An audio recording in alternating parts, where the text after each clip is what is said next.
Well, Robert has been busy with his law practice, and he's obviously a very big family lawyer and, very, very busy all the time. So he's been quite caught up with that. But I think he's done a very good job raising his daughter, Morgan. He's very close with her. And now, Robert and Giselle are expecting a baby. So we get to see what it's like for Giselle to be a new mom. And also raising a teenage daughter, and what happens when your daughter goes from, a little girl to a tween to a teen, and we get to experience that. And Giselle is really certainly challenged. And, I think that Giselle really wants to grow. I mean, Robert, again, has gotten set in his ways. He's fine living in New York City. Yes, their apartment's a little cramped, but things have changed. And I think Giselle really takes it to heart. She wants things to be as special as they can be. So she realizes that she needs to change things in their family, and moving to the suburbs and growing and living in a house and having something like organic growth happen. So Robert, I think what's great about him in this second movie is he's way more accepting of understanding that Giselle really has good intuition. Giselle really does have a great point of view, and they bond over it, and he's willing to support her in wanting to make this move. And I think it's great to see that this married couple has progressed. They are in love, and he's very supportive of what Giselle wants to do.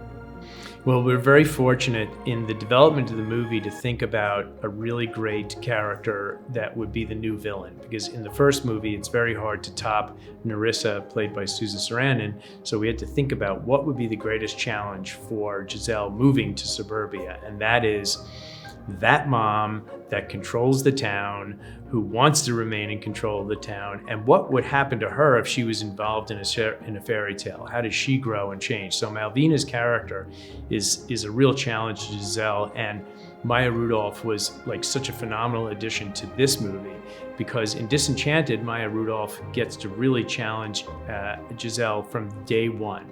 And then when Giselle makes her wish, well, then we get to see Malvina grow into a full witch, and then it's game on. Patrick Dempsey, again, like he's progressed from the first movie in Robert's character, but, he's embraced Giselle completely. He wants everything to be as good for the family as possible, and so he's willing to make that leap and go into suburbia and take on a whole new reality.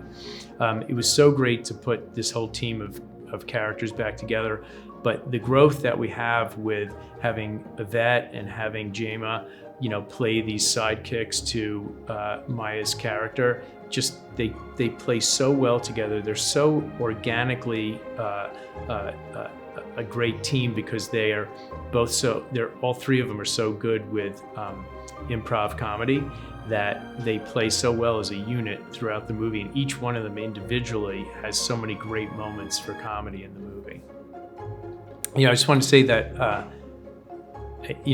Megan and Schwartz did such a great job with the music on this movie, and I think that it was such a great opportunity to see Idina Menzel be able to sing, and see her character, come to life through Love Power when Jimmy and Idina bring the wand. It's so great to watch them play. I think that the character of Giselle was a very relatable one. I think, that Robert's character was very relatable to a lot of people who saw the movie, but I think mostly the movie really entertained on so many levels. Song and dance, the great music that Schwartz and Macon created for the first movie. I think the fact that, the music has been the thing that has always, been recognized about Enchanted as being so special. And I think we had a really great story. I mean, Susan Sarandon was terrific. I mean, Patrick and Amy were amazing. I think that, what James Marsden did with the Prince was wonderful. And I think we were very fortunate to have Idina in that first movie, see her character grow so much. And, I think that's why there was a great need for a sequel, to see what happened to these characters. Where did they go? How did they grow? So, at the end of Enchanted, Jimmy and Idina just disappear into a manhole, and where are they? What are they doing? What's happening in Andalasia? So in the sequel, we really wanted to bring Andalasia to the forefront, which is why so much happens in the middle of the movie in Andalasia. Well, it's a hard job to step into the, midway development of a movie and sort of be able to shape it. And so Adam brought Richard LaGravenese onto the project, who was a great writer and phenomenal credits, and the ability for the three of us to meet and talk and try to shape what the future of the movie would be was just a great opportunity. Adam Shankman's the perfect director for Disenchanted because he brings with him a rich history of understanding comedy, dance, music, and Disney. So he was able to fully envelop the movie with all of his skills and talents to develop it from script to screen. And I watched Adam work, just for example, when we first got to Ireland for 7 weeks, just doing the choreography, focused 100%, working before that with Menken and Schwartz on all the music and seeing how the music would progress character and concept so well. So for us, it was remarkable to watch Adam put all of those pieces together. I would go sometimes to rehearsals and watch Adam work, and it was remarkable whether he was choreographing 2 dancers, 1 dancer, or 150 dancers. He had so much focus and so much ability, and he knew when things were right, things needed to be better, and he was always shaping and reshaping and always willing to break it apart and put it back together again. Adam was the perfect director for this movie. You know, it is remarkable when you start developing a movie and you go from script to now the practicality of having to make the movie work.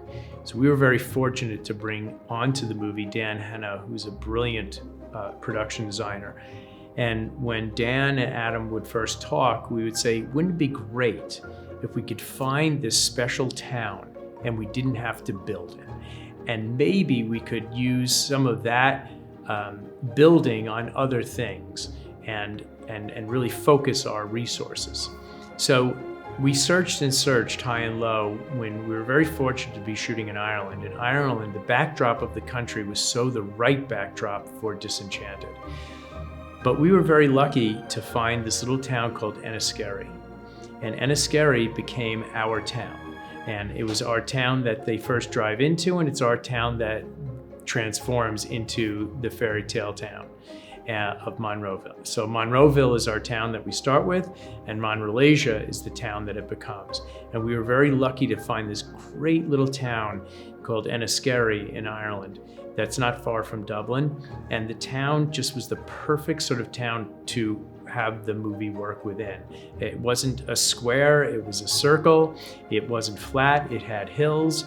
It had some beautiful period buildings that looked like a Disney fairy tale.